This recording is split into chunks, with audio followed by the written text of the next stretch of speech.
Thank you. Thank you, Madam Deputy Speaker. I rise to balance the benches and stand up for men. So I can't have it all their own way, Madam Deputy Speaker. But you may not be wholly surprised to know that I did not originally intend to make a speech in this debate. But I do want to just add a short speech in support of the community sheds and also the men's sheds in my constituency of Broadland and Fakenham. That I have visited the most recent, about 2 weeks ago, the Aylsham men's shed, which welcomes women as well as men. But I've also been very interested to hear some of the comments of honourable and right honourable members this afternoon, and I've learnt a lot. And I think it's helped me to reflect on what it means to be a man. I stand before you, Madam Deputy Speaker, comfortable in my cardigan, and that's one form of manhood. Well, probably stretching it a little bit, but slightly more seriously, I look at my relationships with my wider friendship group, and I compare it to that of my wife. My wife is brilliant at communicating, at the small acts of kindness and connection that go to make a personal community as well as a corporate community, a community around the village, around school relationships.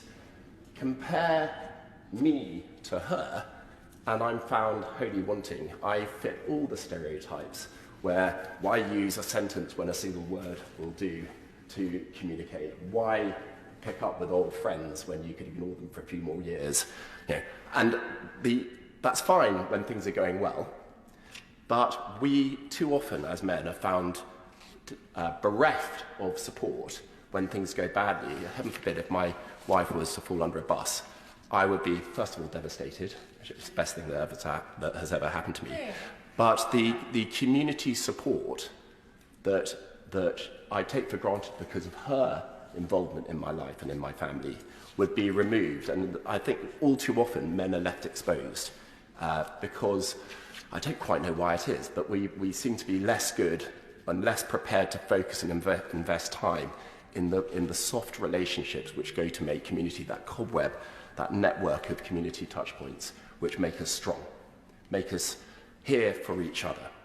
So I've learnt a lot in this debate. I'm very grateful to the Backbench Committee and the Honourable Member for Bishop Auckland for organising this debate. I'm just going to finish by name-checking. I've already name-checked the Aylsham Community Shed. There's also the Brundle Men's Shed that I've visited a couple of times. And it's easy to say, well, these tend to be men who are my age and above. But actually, they welcome young men of all ages. And one of the great strengths of these organisations is that they don't just bring men together, but they start challenging some of those age exclusions that we have too often in our communities. And they bring people of whatever age into a comfortable and welcoming and friendly environment. And it is exactly that. Whenever you go to a men's shed or a community shed, you feel welcome. It feels like a comfortable environment. It feels like you are accepted for who you are and for what you can bring. And I think there are a wonderful series of organisations. And one of their strengths is that they don't rely on the state for funding. They are a community organisation which has come up from below that supports itself both in terms of direction and in funding.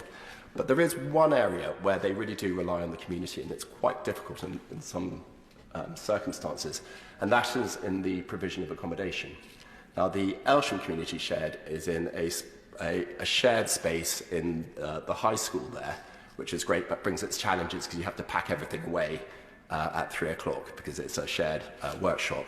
And the Brundle Men's Shed is in a extra part of a boat shed. But again, it means that you are forever reliant on the goodwill of the wider community. And while that goodwill is there, the organisations can flourish. So if I have one message for the wider community is support your men's shed, provide them with space, and get behind them.